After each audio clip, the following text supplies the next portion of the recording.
family. Once again, I'm Brother Rakib. I'm going to be doing the Talim to teach, to learn, and to learn to teach. And what I'm going to be doing today is a history lesson from the Quran. And what I hope to bring forth is a proper understanding of the ancient African history in the Quran as it relates to true history.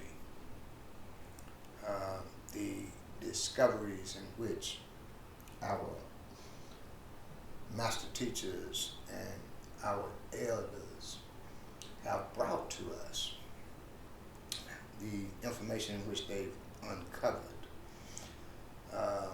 those brothers and sisters who dedicated their lives to bring us the truth about history, as we're beginning to see on many different platforms.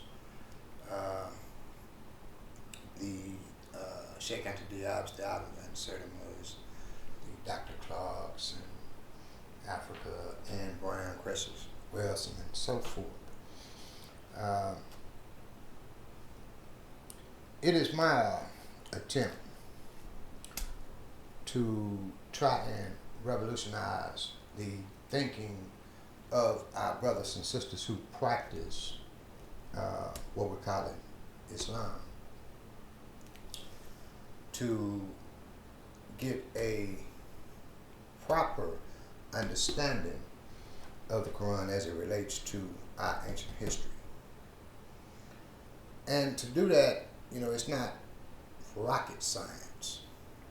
It's basically using your intellect, as the Quran often tells us to aql, to use our intelligence. So what I'm going to attempt to do is deal with some ayats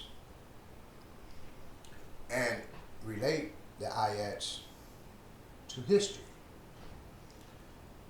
to show how the Quran actually explains history, science, anthropology, astronomy, and so forth. So, before I begin, let me say Assalamu alaikum to my brothers.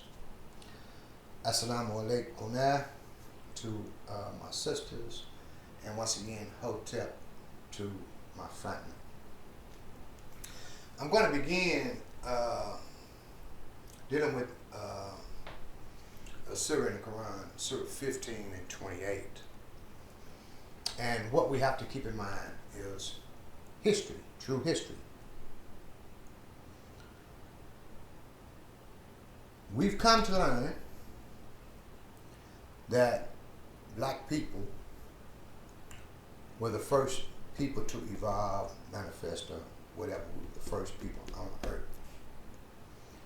And we know that we were the only people, the only human beings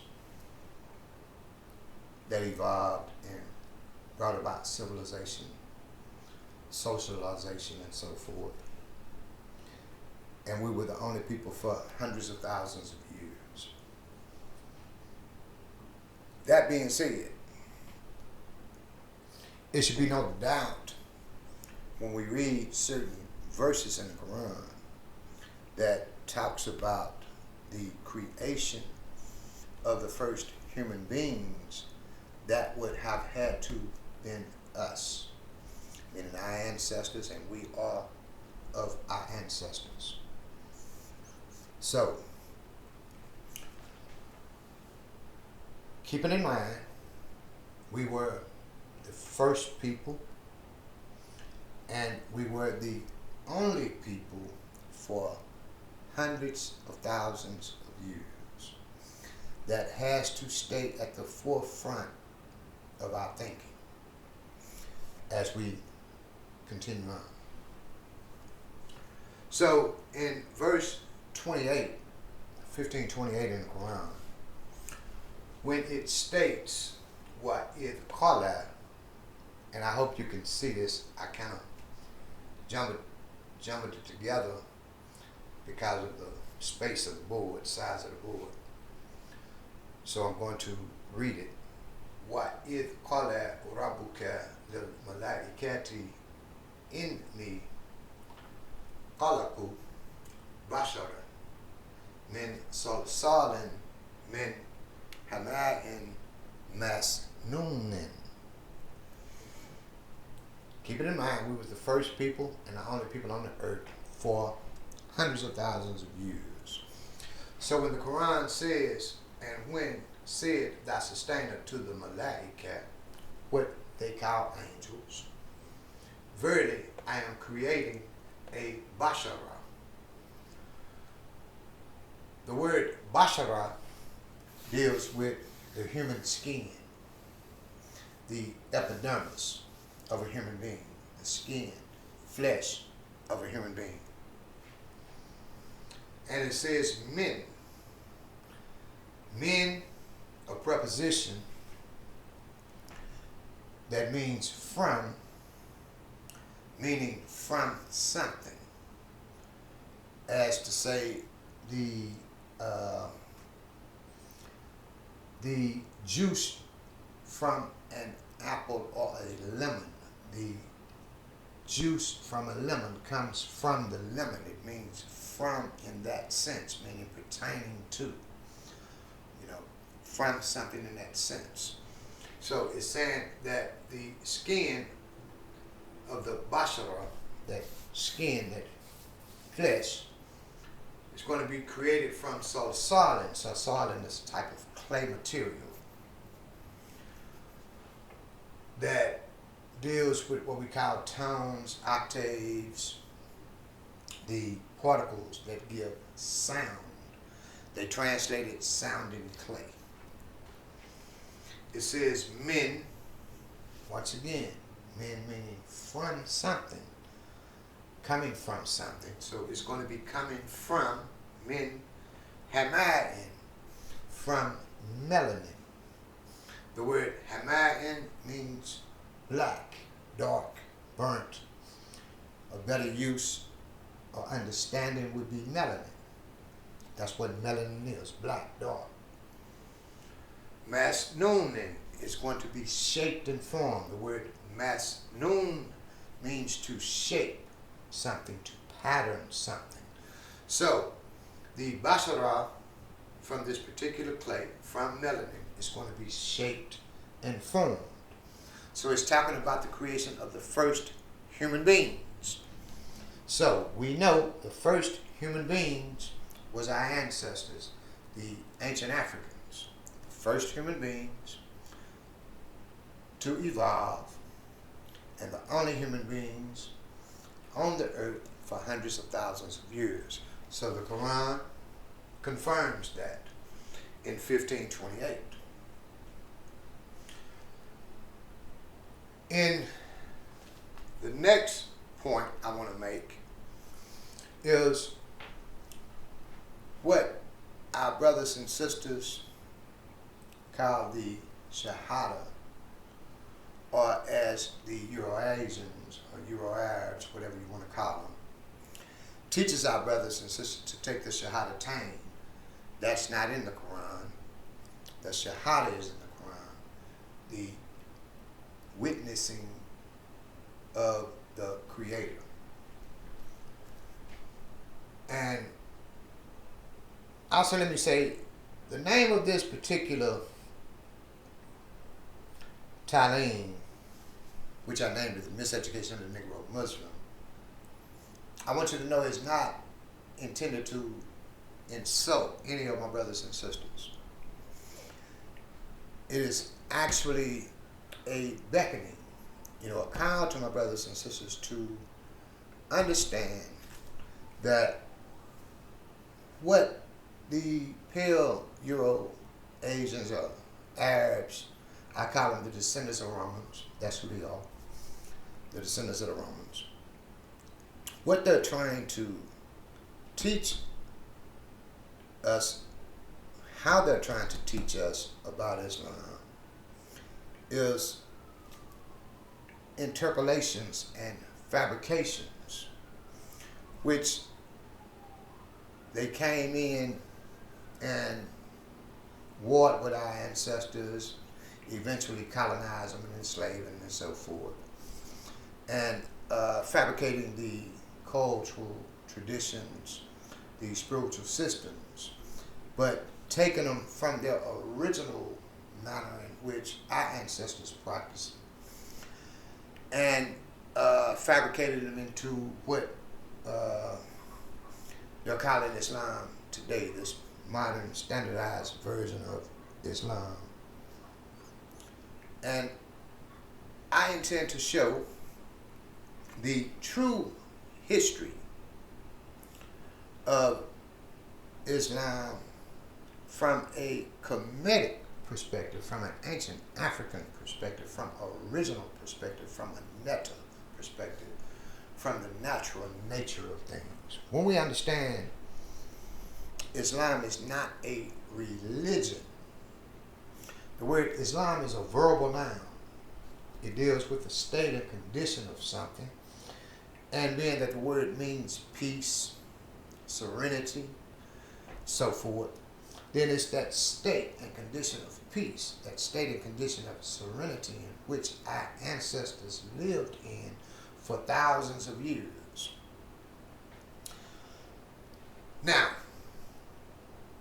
the way they teach you is, in order for you to become Muslim, meaning one who submits to the true nature of things, you have to take the Shahadatain.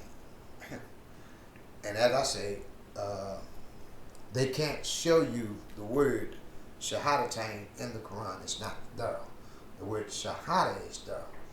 And my point here is to show that we were the first people, as the Quran say, as history has proven, as science has proven, we were the first people.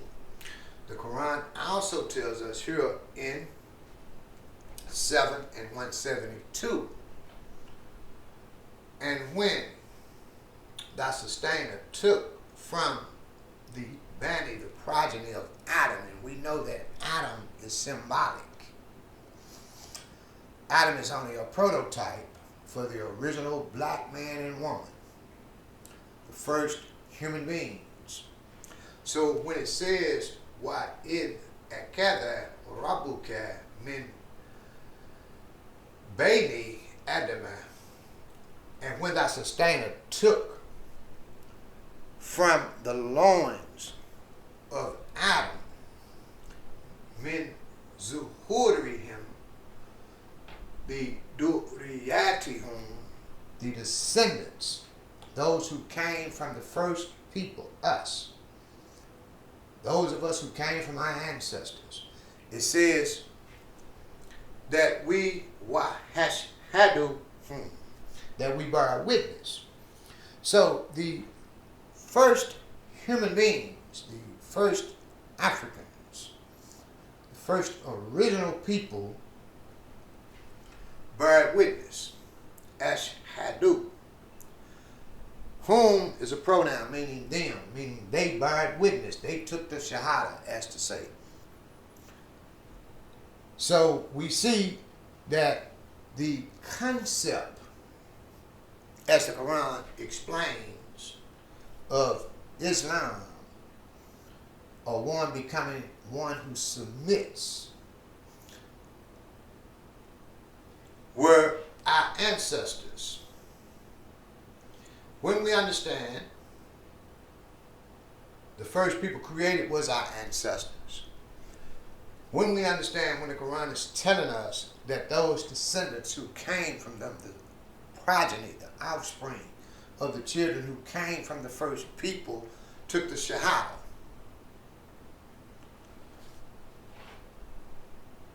it say ISLAAM and Fusihim on them, on their self. They bear witness on their own self. They understood that there was one creator, They understood that their nature was based on the same pattern of creation. So they bore witness to that. They understood that, and they built their civilizations. They built their socialism. They built their cultures and traditions based on that. It is what we understand as the NEGRO, the nature of things. That's what the word neta means, nature, the nature of a thing.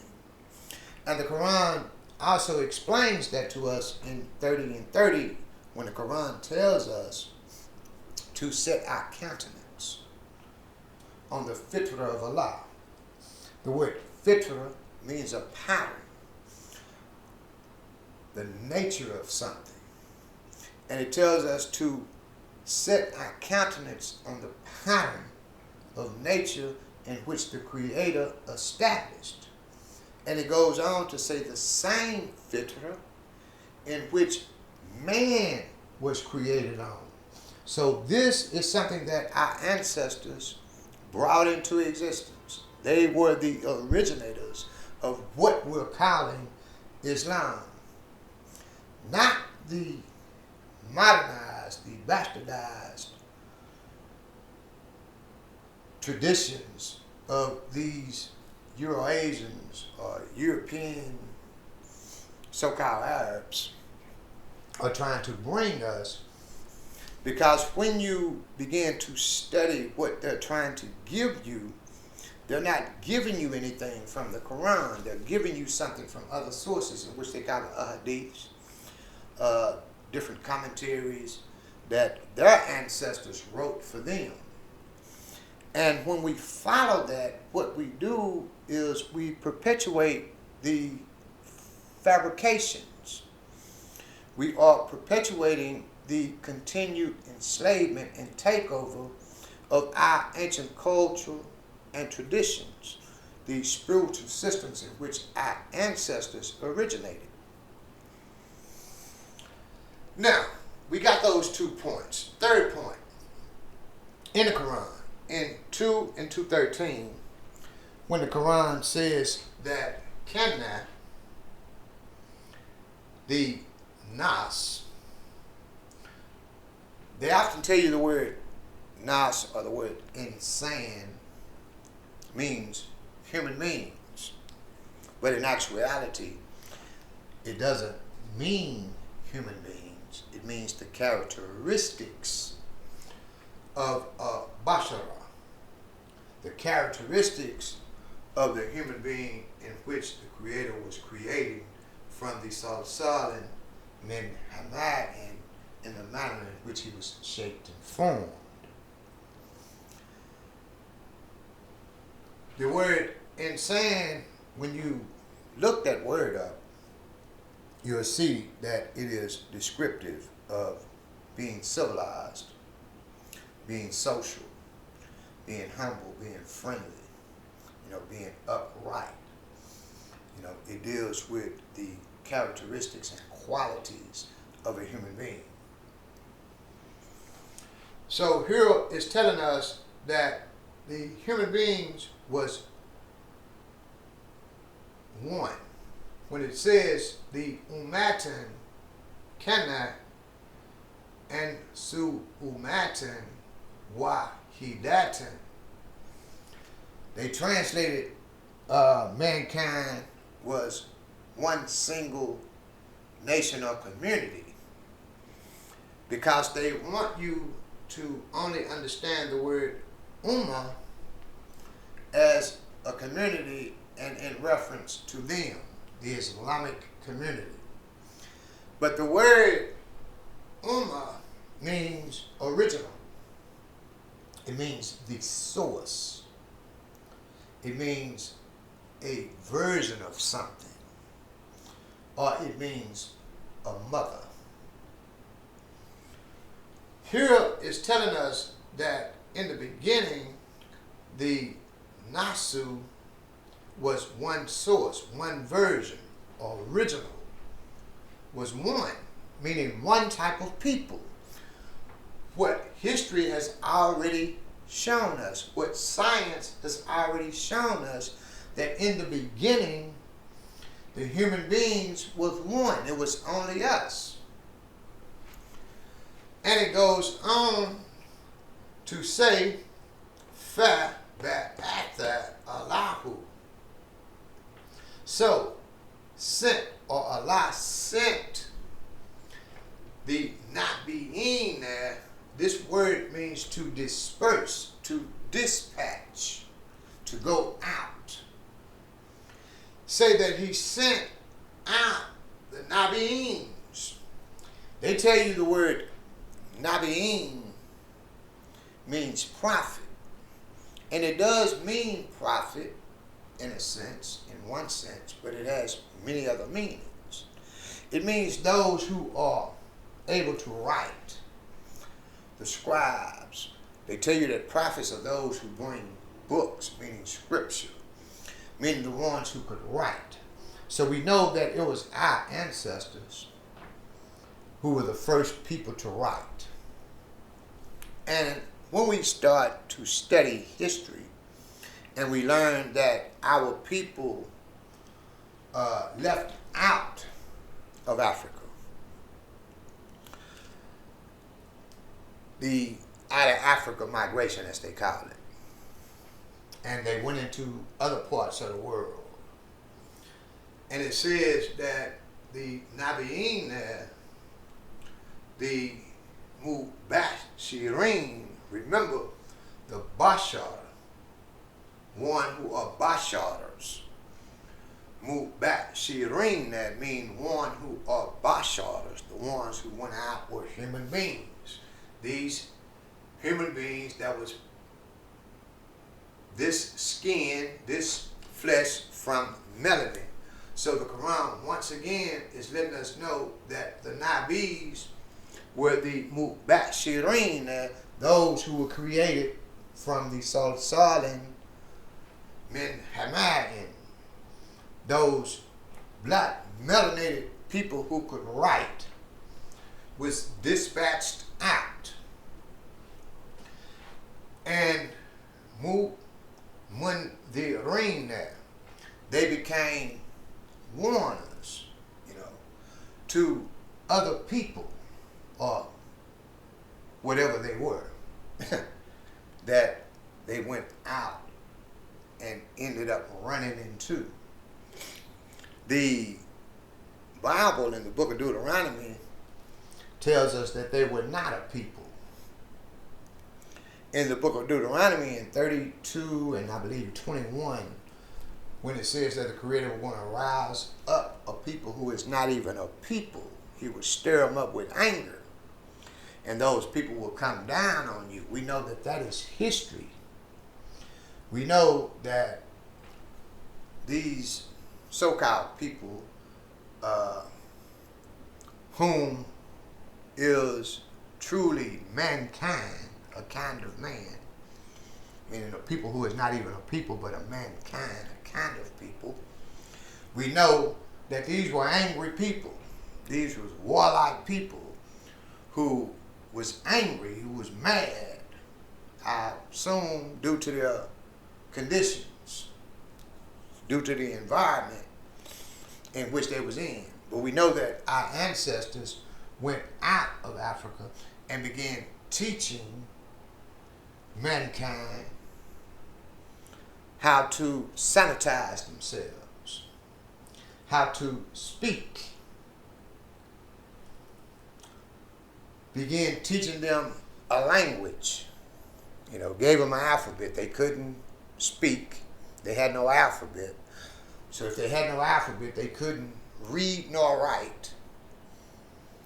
So we're talking about type of man that was still grunting. We know that they were still living in caves. We know that they was very unsanitized. We know that they was very uncivilized. So we know that at one time, as the Quran is explaining here, that our ancestors went out and about and they ran into these people, and as some anthropologists say, they admixed, some stayed and lived among them and so forth. But this is just history. This is just the history in which the Quran gives. Now, I know that the European Arabs, whatever we want to call them, they will not give you scripture in this perspective.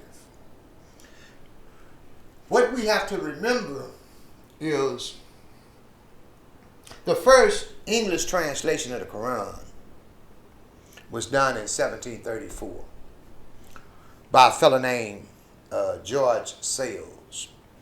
Now, keep in mind the year 1734. Our people were still being colonized. Our people were still being looked at as inhuman, being still treated as inhuman. So, of course, anything divine in the scripture that relates to us, they definitely wouldn't translate it in that manner and give you the glory, when the whole idea of their mentality was to conquer you, to make you think that you were not even human, to change positions with you. And being that none of our brothers have put together dictionaries to give you meanings of words, and being that our brothers and sisters don't take the time to actually study the language and really diligently research the language of the Arabic or the grammatics of the Arabic to come into one's own understanding, we're still being manipulated by these people. Now, when we begin to really understand history and we start reading in the Quran, and the Quran is explaining history to us in detail, and the Quran tells us, just as I told you about the Bible, Deuteronomy 32:21, the Quran also tells us about a people who will come and change the ways in which our ancestors practice. In the Quran, in 19, and we'll look at 19 and 59, start at 58, when it talks about the prophets, the Nabi'ins that went out and about, who were Mubashireen, who were black people from Sal and Min Hamad and melanated people, who went out and about to warn the mankind about their ways, to clean them up and try to get them to behave, and act like human beings, because I assume our people saw him as some kind of man. Some kind of man. The Quran tells us that after the Nabis had went out, it say that these people followed them up.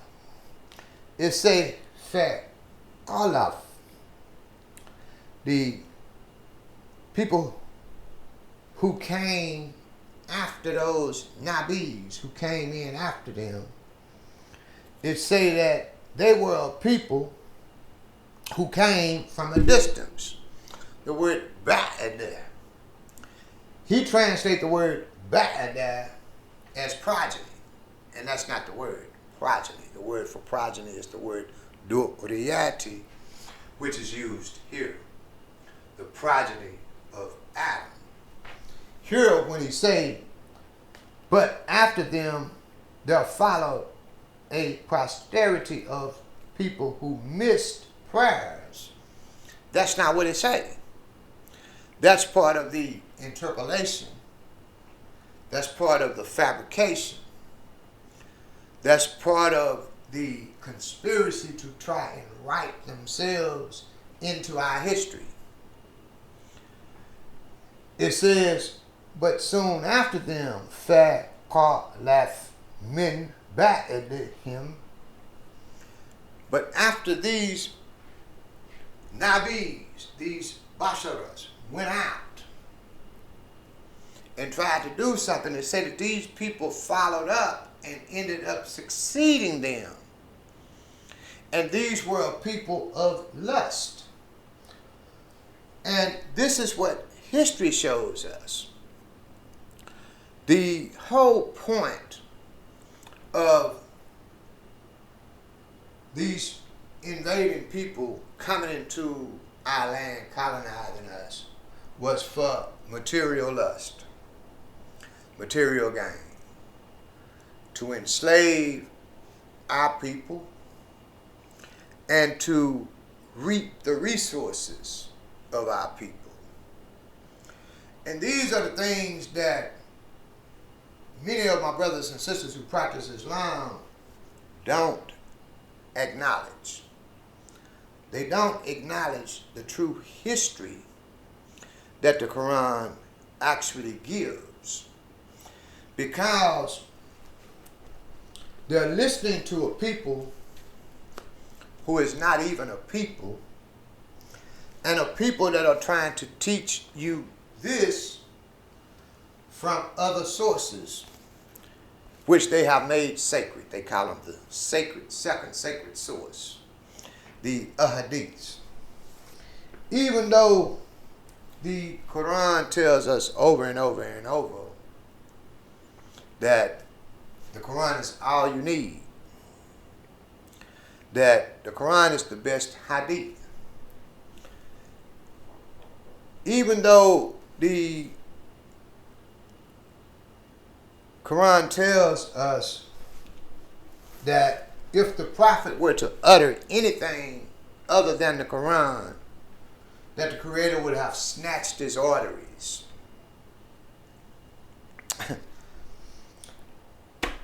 Even though the Quran tells us that the Prophet has no authority to harm you nor guide you, even though the Quran tells us it is Allah who teaches us the Quran,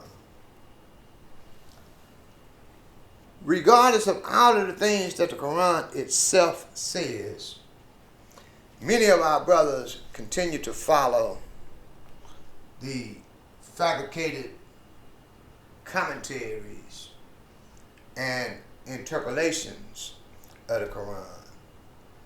And what I hope to do is to get our brothers and sisters to revolutionize their thinking and their understanding when it comes to the Quran, in which they say they adhere to. And in order to do that, we have to stop listening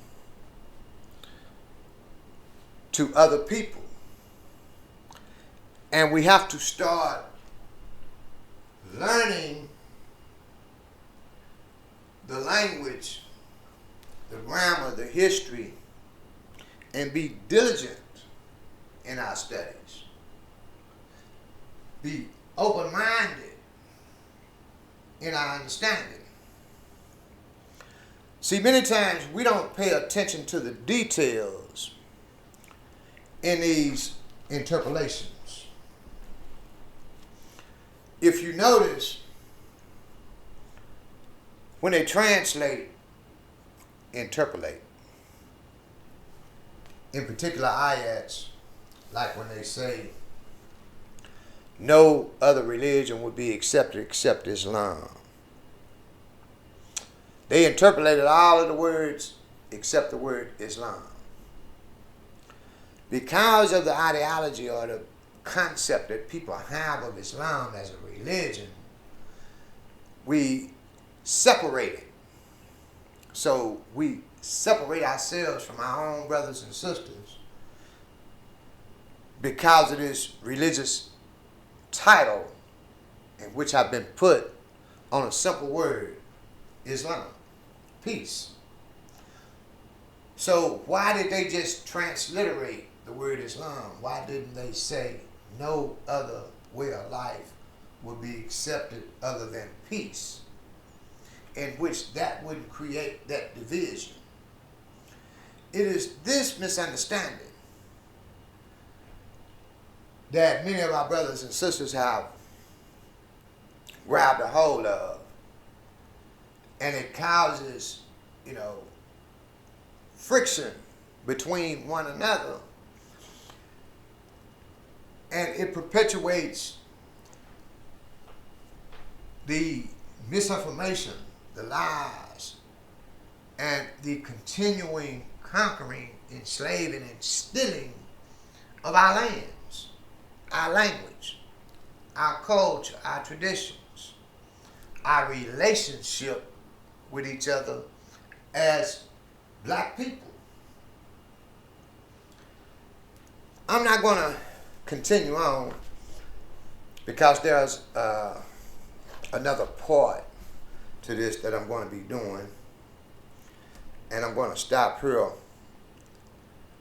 And I just want you to sit and think about that short, brief history lesson now. And hope you tune back in to the next part.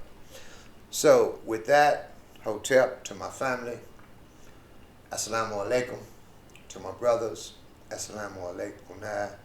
To my sisters, and I hope you brothers and sisters subscribe, push the like button, check us out at BeAUnitedInc.com. Visit our website, purchase a couple of books. Me and my brother, we got a few books in our store. We're just asking for a small donation, $10 for a book, very good books. As a matter of fact, the book that I'm speaking of, Miseducation of the Negro Muslim, you can digitally download it, upload it, I should say. Also, my brother did a book called the Study Guide that gives you a basic, fundamental understanding of the Arabic words that actually deal with the faculties, the spiritual faculties, and so forth. It's a very good book. I say we're only asking for a donation, $10 a book, to help us continue to, continue writing books and so forth. But with that, I'm going to close. Assalamu alaikum. Peace out.